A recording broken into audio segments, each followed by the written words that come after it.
Hello, this is Lady Boulay, and I hope you're having a wonderful day. Thank you for your support. Thank you for subscribing to the channel. Thank you for your comments, and thank you for your thumbs up. Thank you for all you do to support the channel.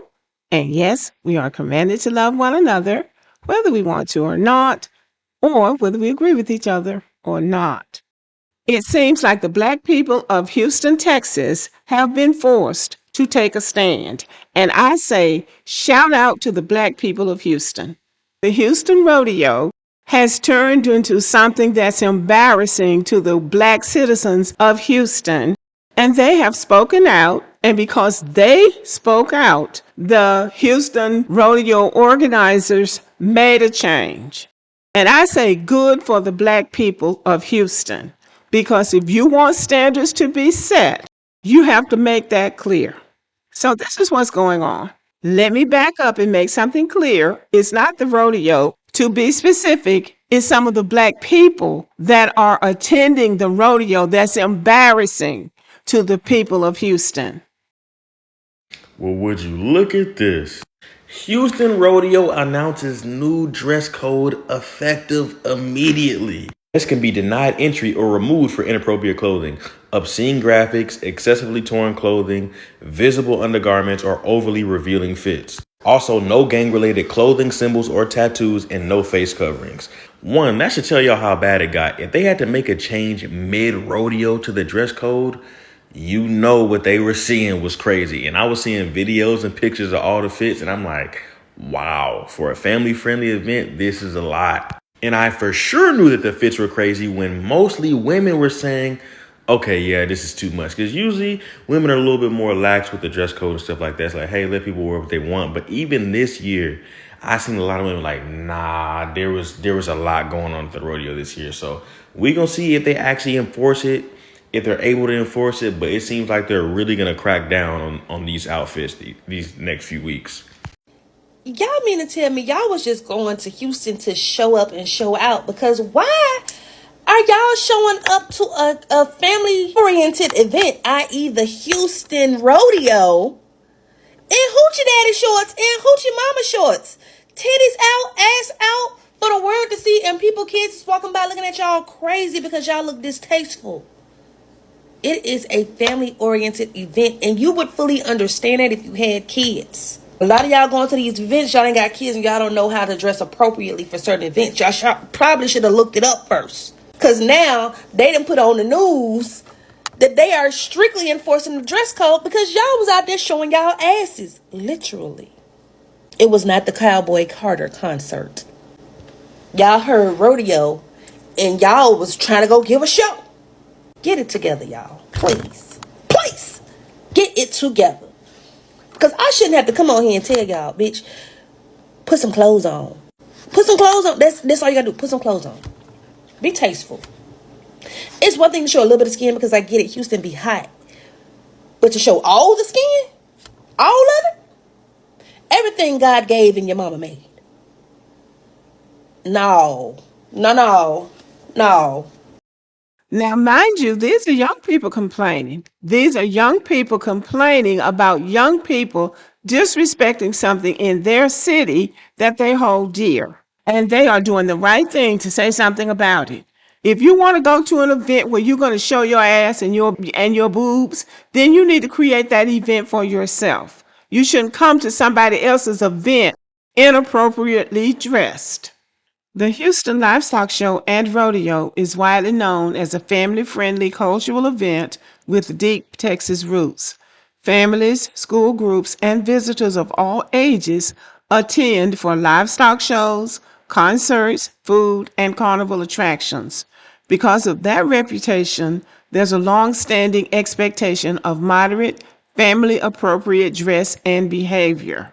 And I believe this year they had the spring break events in Houston, and that brought in a crowd that is not normally there, a young crowd that's not normally there.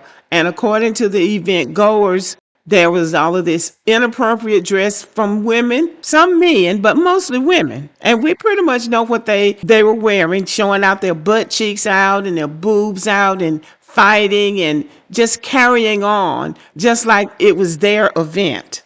And so the people of Houston said enough, and they complained. And so the rodeo people said, we got a dress code. First, you're going to come here dressed appropriately. So that was the right first step. So what added to the chaos this year is that Houston became the spring break stop for college students from several states.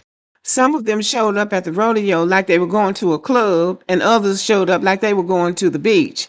So they tried to turn the rodeo into a spring break destination, and that created a part of the problem. And that is why the people had to push back, because basically just turning the rodeo into a free-for-all, whatever they wanted it to be. So many Houstonians expressed concern that the rodeo's family-oriented environment was being overshadowed by spring break behavior. And we know what that can be. Social media discussions grew quickly, with locals calling for clearer expectations, in other words, a dress code. In response, rodeo organizers introduced that dress code to maintain the event's traditional tone. And that was their right to do so. And you have to really appreciate a community who sees something going downhill, and instead of letting somebody, many of them outsiders, come in and ruin something that they enjoy, they took a stand. And the organizers, to their credit, responded to the people, and apparently responded right away. I'm proud when communities, especially Black communities, speak up about behavior that doesn't fit the environment. If people don't address disruptive behavior, it continues. Setting boundaries helps protect the spaces that we care about, because some people don't care how far they have to go, and they don't care about ruining everything and blaming it on somebody else. So this is a way to go, and I hope Black people will do more of this. I've heard a lot about the Houston Rodeo, and I know that it is a cherished tradition in Houston. And when new crowds arrive, the goal is not to exclude people, it's to make sure everyone respects the space. The families are attending that space, and the culture behind that event is very important to those people. So Houston spoke up. The organizers listened, and now the rodeo can stay the event people love. And that's the way it should be. But if you don't speak up, things just get worse. And what I like about it is so many Black people spoke up this time, because we can't always expect white people to do everything, and then white people come in and do something that we consider unfair, and then we could start calling white folk racist. So Black people need to be a part of the solution in things like this. Now, there are Black people all over this country that are fed up with some of this behavior that we see from Black people. I remember years ago, and some of y'all probably remember it too, when Freaknik was in Atlanta. It started out with students on the campuses of those Atlanta universities getting together during spring break and having a picnic. Well, it grew and grew until everybody from everywhere was coming to Atlanta for Freaknik, and it just turned out to be a disaster, and the city had to shut it down. But it's people coming in from outside the city doing any and everything, no holds barred, not even college students. Many of them are not even college students. They're just people just coming from far and near for a freak off. And they ruined it for those college students who were just trying to have fun during spring break. So if you don't put a stop to stuff, it only gets worse. So I just say shout out to the people of Houston. So now that they know that they can't come to the Houston Rodeo and turn it into a freak show, they probably won't come back next year. And that will be a good thing. Okay, y'all, let me know what you think about this video. Thank you for listening. Keep warm out there and have a wonderful day.